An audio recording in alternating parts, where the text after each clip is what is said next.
Dans cette vidéo, je vais vous montrer comment mes investisseurs font plus de 50% de rendement locatif net, là où l'immense majorité du marché se contente de proposer des rendements autour de 7 à 8%. Bienvenue sur ma chaîne, moi c'est Jean, je suis résident à Dubaï, investisseur immobilier et conseiller en investissement aux Émirats. Sur cette chaîne, je partage chaque semaine des vidéos claires et concrètes sur l'investissement immobilier à Abu Dhabi et à Dubaï. Si tu veux comprendre où investir, quand investir, alors abonne-toi, je t'explique tout ici.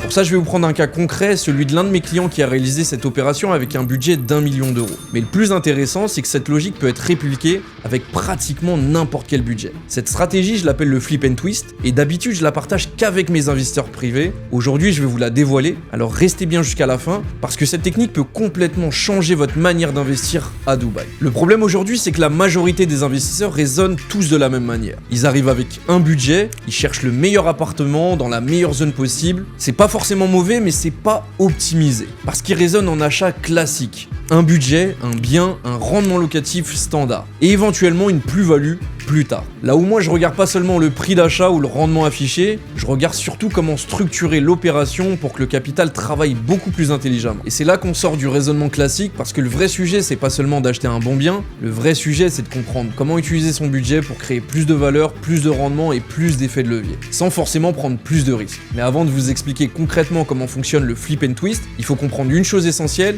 cette stratégie ne marche pas partout et elle ne marche pas sur n'importe quel projet. Si la majorité des investisseurs plafonnent à 7 ou 8%, c'est pas uniquement parce qu'ils utilisent une mauvaise méthode, c'est aussi parce qu'ils entrent sur des opérations qui n'ont pas été sélectionnées avec le bon niveau d'exigence. Pour que cette stratégie fonctionne, il y a d'abord une première condition absolument fondamentale à respecter. Cette condition, c'est la localisation. Je ne cherche pas simplement une zone correcte, je cherche une localisation premium, avec un fort potentiel, une vraie vision de développement et surtout une forme de rareté. Parce qu'à la fin, ce qui crée de la valeur, c'est pas seulement le bien, c'est l'endroit où il se situe, la profondeur de marché qu'il offre et la capacité de cette zone à attirer durablement des acheteurs et des locataires solvables. Ensuite, il y a une deuxième condition, le promoteur et le projet. Là aussi, je suis extrêmement sélectif. Le projet doit être premium, apporter une vraie valeur ajoutée et il doit répondre à un besoin réel du marché. Et surtout, il ne doit pas être noyé dans une offre illimitée. Quand un produit est banal, remplaçable ou trop abondant, la stratégie perd toute sa force. Autrement dit, le flip and twist ne repose pas uniquement sur une mécanique financière,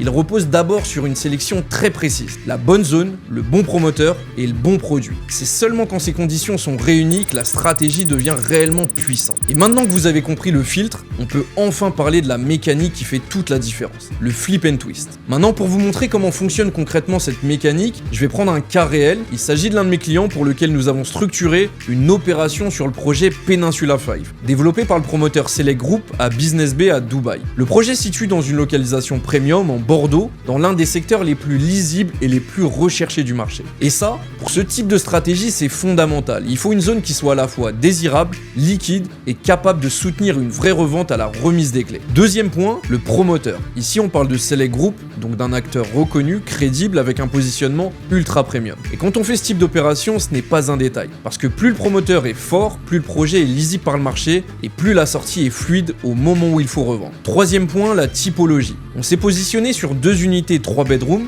donc sur une typologie premium, familiale, avec une vraie profondeur de marché. C'est exactement le type de produit qui donne de la puissance à la stratégie, parce qu'on n'achète pas seulement un actif, on achète un bien revendable, désirable et capable de créer un vrai différentiel de valeur à la livraison. Une fois ce cadre posé, on a pu appliquer la stratégie de flip and twist. Mon client avait un budget d'environ 1 million d'euros. La logique classique aurait été d'acheter un seul bien et d'essayer d'en tirer un maximum de profit. Mais on a décidé de faire autrement. On a acheté 2 appartements 3 chambres sur Peninsula 5, le premier à quasi 1 million d'euros, le second aux alentours de 1 million d'euros. Au total, ça représentait 2 millions d'euros d'immobilier contrôlé, et c'est là que le plan de financement devient décisif. Sur cette opération, nous étions sur un schéma de 40-60, donc 40% pendant la construction, puis 60% à la remise des clés. Donc concrètement, au lieu de devoir sortir près de 2 millions d'euros immédiatement, le client a mobilisé que 40% sur chacune des unités pendant la phase de construction. Sur le premier appartement, ça représentait 420 000 euros. Sur le second appartement, on était sur quasiment 400 000 euros. Donc au total, le capital réellement immobilisé pendant la phase de construction était d'environ 800 000 euros. Autrement dit, avec un budget d'environ 1 million d'euros, on n'a pas acheté un bien,